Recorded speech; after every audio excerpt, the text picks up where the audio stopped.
Why is my dev update 2 days late behavior? Why have you made me suffer this way? In any fucking case, we have the dev update, the changes from the PTB. I, of course, as always, do not read these beforehand. I wait until I can log on to read it along with you guys. So, let's get into it. So the first thing they're going to be updating is VECNA. Now, the general consensus, goddamn, it's a lot of fucking, oh my lord. Okay. The general consensus around VECNA was that he was fairly weak. I didn't think he was like weak. I just thought that maybe he needed something to bring his clunkiness up. You know, some quality of life buffs, a little bit of cooldown reduction, and things like that, because the fact that he has 4 things to work around makes him very difficult to learn, and he's also incredibly punished for trying to learn him, which is something that Overheat Billy suffered from. So let's see what they've done to VECNA. Change, reduce spell cooldown to 38 seconds was 50. Okay, I was wrong. I thought it was 30. I guess I suck at timing. Time blindness, ADHD. Brr. Decrease the charge time for spells to 0.2 seconds was 0.33 seconds. Okay, that's good. Increase movement speed while charging a spell to 4.0 was 3.68. Really? I didn't know that. Okay. Balance adjustments for an assortment of add-ons. Okay, I can't wait to look at those. Increase blood points for some score events. Okay, cool. We've made some tweaks to improve the feel of using spells. People have been on me for not reading the dev notes, so we're going to read all of them now. We have made some tweaks to improve the feel of using spells across the board and fine-tune various add-ons and score events. I can't wait to see, because his best add-on by far was the one that reduced a universal spell cooldown by 5 seconds. So I can't wait to see what happens there. Increase duration of the fly spell to 4 seconds was 3.5. Okay. More wee. Increase the friction at the end of the fly. What does this mean? What the fuck does this mean? What does that mean? Okay. New, the killer can now collide with survivors. Ooh, so you can body block windows now. Now you can fly over windows and body block them from taking it back. Let's go. That's good. This is really good. Good change. We have slightly increased the duration of Flight spell to allow the Lich to cover more ground and increase his friction with the ground at the end of the spell to prevent sliding and improve feel. Oh, okay, that's what that means. Reduce Flight of the Damned spawn time to 0.5 seconds was 1 second. Okay. This means that you're going to have less of a time to react to the Flight of the Damned spell. Increase the projectile speed to 9 ms from 8. That's good. Means it's going to go faster. And increase the Flight of the Damned recovery movement speed to 3.68 was 2.3. Okay. So Flight of the Damned can be dodged by crouching, but its slow spawn speed and projectiles made it too easy to avoid. The Lich's slow movement speed afterwards also made missing an attack very costly to mistake, so we have reduced the speed penalty. I think as long as you can avoid it by crouching, it's always going to be pretty easy to dodge, but I won't know until I actually play it, because 0.5 seconds is not a lot of time. You basically have to have really good reaction time, so we'll see what happens. Next up, they increased Dispelling Sphere's duration to 25 seconds was 20. Okay. Increased Dispelling Sphere's movement speed to 5.5 was 4.2. Okay. So it's actually, wow, that's really fast. Holy shit, that's really fast. Increased Dispelling Sphere's recovery movement speed to 3.68 was 2.3. We've made adjustments to allow Dispelling Sphere to travel further and faster before it disappears. Likewise, we have also reduced the speed penalty after casting to improve the feel. So I think at 25 seconds at 5.5, it should be able to make it across every map. It'll always make it from one end of the map to the other, I think. I don't feel like doing the math right now. I just woke up fucking like half an hour ago, so. Decreases Mage Hand's time to lift the pallet to 0.35 was 0.5. Okay. Increases Mage Hand's recovery after movement speed to 3.68. The movement speed penalty made it difficult to follow up and get a hit. We have made this a little more forgiving. I would say you could probably increase this to honestly 4.2 and it wouldn't be a problem. New, activating the effects of a VECNA item inflicts broken for 30 seconds. Interesting. And decrease the aura reveal by magic items to 1.5 was 3 seconds. We have reduced the time the killer's aura is revealed by magic items so that they act more as a winning than a mind game prevention. Okay. The Blight. Compound 33 now limits rush to 5 tokens. Was 3. Oh, okay. So yeah, because they like nerfed Eerie Blight. Whatever. I don't care. Bardic Inspiration, increase the duration and cooldown to 90 seconds was 60 seconds. So this is technically a buff because now the effects last longer, but some people are seeing it as a nerf because they can't spam it. Do with that what you will. We've extended it to give the opportunity to gain more value from the perk before it expires. Yeah. Still Sight.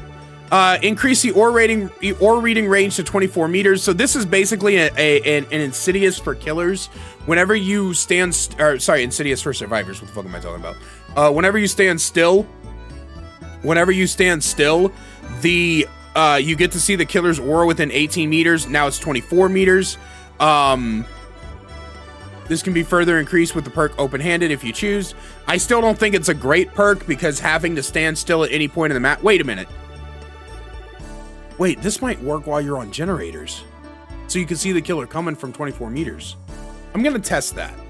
I don't know if that's true, but I'm gonna test that. Okay, Weave Attunement. Increased the aura reading range to 12 meters was 8. We have increased the range of the aura reveal.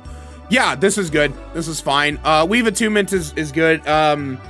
What it does is whenever you drop whenever a survivor depletes an item, they drop it automatically, and then they are exhausted when near of those items. But if they drop, if they're within 12 meters of a dropped item, whether they put it on the ground or they drop, or you forced it with Franklin's, or they dropped it from this Weave Attunement thing, then you see their aura within 12 meters. So. Dark Arrogance, increased the vault speed bonus to 25%, was 20. We have further increased the vault speed bonus to make Dark Arrogance more compelling choice compared to other vault perks. I can tell you right now, it's not. This could be fucking, this would need to be like 45% additional vault speed before I would choose it over being stunned and blinded for 20% longer. Like right now, the way this perk works is you either need to put it in with a bunch of other vaulting perks to just build a super fast vaulting thing, or alternatively, you need to run it with like Lightborn and Enduring to negate its negative effects, because the negative effects are just kind of too much. And that's it? Oh no. Oh no, that can't be it, guys. Oh no, no, no, no, no, no, no, no, no, no, no. No, that's it? You're not reverting any fucking perk nerfs? You're not reverting any of them? You're keeping the gen regression nerfs and the gen progression oh no. Oh man, this is gonna be miserable until the mid-chapter patch. Oh man. Oh. Well, here's what I will tell you. If you're a survivor player, expect to see more quad slowdowns showing up. And if you are a killer player, expect gens to fly faster than ever before, because net-wise, we are losing a lot of strength in gen slowdown. Oh man. Oh dude, this is not good, man. This is not good. Okay. All right. Positives. The Lich changes are good. I don't know if I think they could have made this 35 seconds and it would have been fine. I think that for Mage Hand they could have made this 4.0 or 4.2 and it would have been fine. Dispelling Sphere, I don't think it needs a duration. I think they literally, I mean, like I said, if my math is correct, this should be able to travel the entirety of most maps from one end to the other. But even if my math isn't correct, then I would say just don't even worry about a duration. Just say that it dissipates when it crosses the map borders. Other than that, yeah, Lich changes are pretty good. I think Flight of the Damned is still going to be pretty not that great, but hey, it's all right. I have no opinion on this one way or the other. This, like I said, this is up to y'all. In my opinion, this is a buff stat-wise, but it's a nerf to people who wanted to use it to meme. This is a good buff. I'm okay with that. This is a good buff. I'm okay with that. This is a this should honestly be like 30 or this should honestly be like 35 or 40% even for the downside.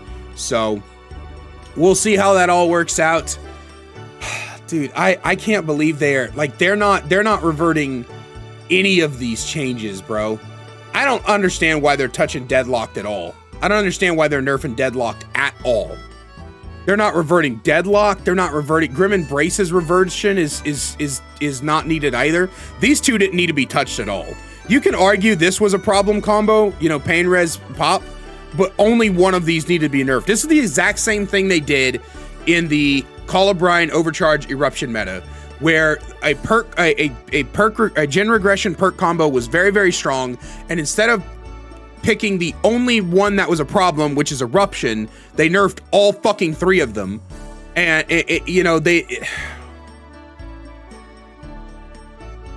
this is like a 5 out of 10 patch, man. No, I'd say like a 4 out of 10. This is not good. This is not good at all. I'm sorry. Like, the chapter is probably still going to be really sick. Like, in terms of the map and the survivor and the killer, it's still a really sick patch.